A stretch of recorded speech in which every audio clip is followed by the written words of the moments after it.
નર્મદા જિલ્લામાં આતંકવાદીઓ દ્વારા જમ્મુ કાશ્મીરના પહેલગામમાં અંધાધૂંધ ગોળીબાર કરીને 28 જેટલા નિર્દોષ પ્રવાસીઓને નિર્મમ હત્યાને ઠાર ઉતાર્યા હતા, ત્યારે તે ઘટના સમગ્ર દેશમાં ઘેરા પ્રત્યાઘાત જેવી જોવા મળી છે। લોકોમાં ભારે આક્રોશ જોવા મળી રહ્યો છે। ઘણા વિસ્તારમાં લોકો બંધ રાખીને આ ઘટનાનો વિરોધ નોંધાવી રહ્યા છે અને સરકાર દ્વારા આતંકવાદીઓ વિરુદ્ધ સખતમાં સખત કાર્યવાહી કરાય તેવી માંગ પણ ઉઠી છે। આ ઘટનાને પગલે નર્મદા જિલ્લાના દેવલિયા 4 રસ્તા ખાતે તાલુકા કોંગ્રેસ સમિતિ અને હિન્દુ મુસ્લિમ સહિતના તમામ સમાજના લોકો એકત્રિત થઈને કેન્ડલ માર્ચ કરી હતી। હાથમાં કેન્ડલ લઈ 2 મિનિટનું મૌન રાખી શહીદ થયેલા મૃતકોની દિવ્યાત્માને શાંતિ માટે પ્રાર્થના કરી હતી અને 28 નિર્દોષ પ્રવાસીઓને શ્રદ્ધાંજલિ અર્પણ કરી હતી। ફરીવાર આવી ઘટના ન બને તે માટે સરકાર દ્વારા આતંકવાદીઓ વિરુદ્ધ સખત કાર્યવાહી થાય તેવી અપીલ કરી હતી। જમ્મુ કાશ્મીરના જે પહેલવાન ઘાટીમાં જે આતંકવાદી દ્વારા જે હુમલો કરવામાં આવ્યો એ હુમલાને અમે વખોડીએ છીએ। અનિંદનીય ઘટના છે। આ ઘટનામાં જે કાયરતાપૂર્વકનું કામ આ લોકોએ કરેલ છે એ ઘટનાને અમે વખોડીએ છીએ।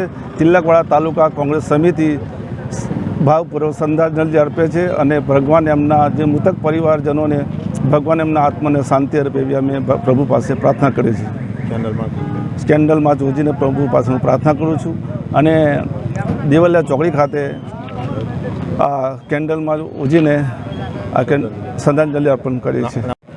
જમ્મુ અને કાશ્મીરમાં પહેલગામમાં જે આતંકી હુમલોમાં જે નિર્દોષ આપણા દેશના નાગરિકોને મોતને ઘાટ ઉતાર્યા છે એમને તિલકવાડા તાલુકા કોંગ્રેસ સમિતિ સખત શબ્દોમાં વખોડી કાઢે છે અને તિલકવાડા તાલુકાના તમામ આગેવાનો અને તિલકવાડા તાલુકા કોંગ્રેસ સમિતિ એને વખોડી કાઢે છે। એ જ દેવલિયા ચોકડી ખાતે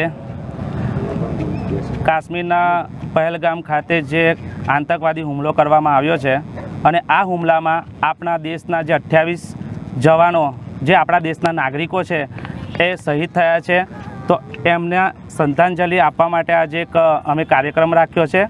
ભગવાનને અમે પ્રાર્થના કરે છે કે તેમને દિવ્ય આત્માને શાંતિ અર્પે તેમજ તેમના પરિવારજનોને ભગવાન હિંમત આપે અને આ કઠિન સમયમાં તેઓ સક્ષમ રહે તે માટે અમારા સૌના બધાના એમનો જોડે સપોર્ટ છે।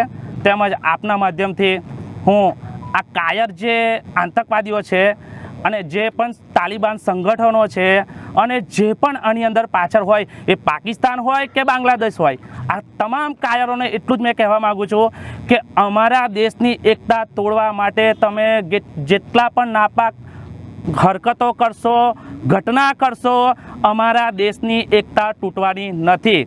તેમજ 140 કરોડ અમારો જે દેશની જે દેશ ભારતીય છે એ અમે ધર્મના આધારે અમે અહીંયા આગળ દેશની અંદર રહેતા નથી, પરંતુ અમે અહીંયા આગળ માનવતાના દૃષ્ટિએ બધા ભેગા હળી મળીને ભાઈચારા તરીકે રહીએ છીએ।